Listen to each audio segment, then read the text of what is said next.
கிராமப்புற இளைஞர்களுக்கு பளுதூக்கும் பயிற்சி அளித்து உலக அளவிலான போட்டிகளுக்கு தயார் செய்வோம் என தமிழ்நாடு அமைச்சூர் பளுதூக்குதல் சங்க மாநில தலைவராக பொறுப்பேற்ற ராஜேஷ் ரவிச்சந்திரன் தெரிவித்தார். தமிழ்நாடு அமைச்சூர் பளுதூக்குதல் சங்கத்தின் பொதுக்குழு கூட்டம் தூத்துக்குடியில் நடைபெற்றது. கூட்டத்தில் புதிய நிர்வாகிகளுக்கான தேர்தல் நடைபெற்றது. இதில் மூத்த வழக்கறிஞர் சுப்பிரமணிய ஆதித்தன், தமிழ்நாடு ஒலிம்பிக் சங்கத்தின் தமிழ்ச்செல்வன் ஆகியோர் தலைமையில் புதிய நிர்வாகிகள் தேர்தல் நடைபெற்றது.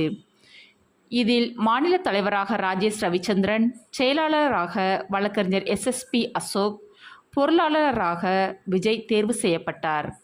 அப்போது செய்தியாளர்களிடம் பேசிய மாநில தலைவர் ராஜேஷ் ரவிச்சந்திரன், தமிழ்நாட்டில் கிராமப்புற இளைஞர்களுக்கு பளுதூக்கு பயிற்சி அளித்து அவர்களை தேசிய அளவிலும் ஒலிம்பிக் உள்ளிட்ட சர்வதேச போட்டிகளிலும் பங்கேற்பதற்கு நடவடிக்கை எடுக்கப்படும் என்றார். நிகழ்ச்சியில் மாநில துணைத் தலைவர்கள் நவராஜ் பால்கனி டேனியல், தேவதாஸ், ஜெயச்சந்திரன், நாகவடிவேல், அன்பு, நெல்சன் பொன்ராஜ், மதனகோபால், அன்வர்தீன், சேதுராமலிங்கம், காஞ்சனா, இணை இயக்குநர்கள் பாக்யராஜ், கிசார், சிவலிங்கம், காந்திமதி, விக்னேஷ், விஸ்வநாதன் உள்ளிட்ட பலர் கலந்து கொண்டனர்.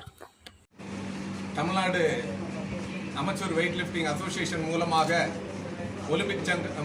தமிழ்நாடு ஒலிம்பிக் சங்கம் மூலமாக கிராமப்புறத்திலிருந்து இளைஞர்களை வெயிட் லிஃப்டிங்கை ஊக்கப்படுத்தி அவர்களை ஒவ்வொரு மாவட்டத்திலிருந்து சிறந்த விளையாட்டு வீரர்களை உருவாக்கி இந்திய அளவில் அதுபோல் உலக அளவிலும் அவர்களை கொண்டு வர வேண்டும் என்ற நோக்கத்தோடு செயல்பட்டு கொண்டிருக்கிறோம். அது சிறப்பாக ஒவ்வொரு மாவட்டத்திலும் செயல்பட மாநில நிர்வாகிகளும் ஒத்துழைப்பு கொடுத்து அதை நடத்தி காட்டுவோம் என்று உறுதியெடுத்து இந்த 24ஆம் வருடத்திலிருந்து 27 வரை உள்ள பொறுப்பு கொண்ட நிர்வாகிகள் அதை சிறப்பாக செய்வோம் என்று முடிவெடுத்திருக்கிறோம். இதை இந்த நேரத்தில் தெரிவித்துக் கொள்கிறோம். நன்றி.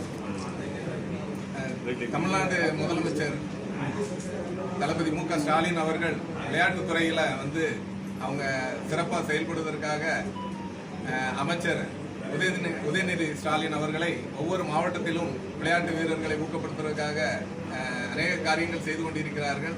அதுபோல் நம்ம தமிழ்நாட்டிலையும் ஒவ்வொரு மாவட்டத்திலும் வெயிட் லிஃப்டிங்க்கும் ஊக்கப்படுத்தணுன்றத ஒலிம்பிக் சங்கம் மூலமாகவும் நாங்கள் வலியுறுத்தி இருக்கிறோம். அதை தொடர்ந்து அதன் மூலமாக கிராமப்புற மாணவர்களை உற்சாகப்படுத்திக் கொண்டு வரோம்.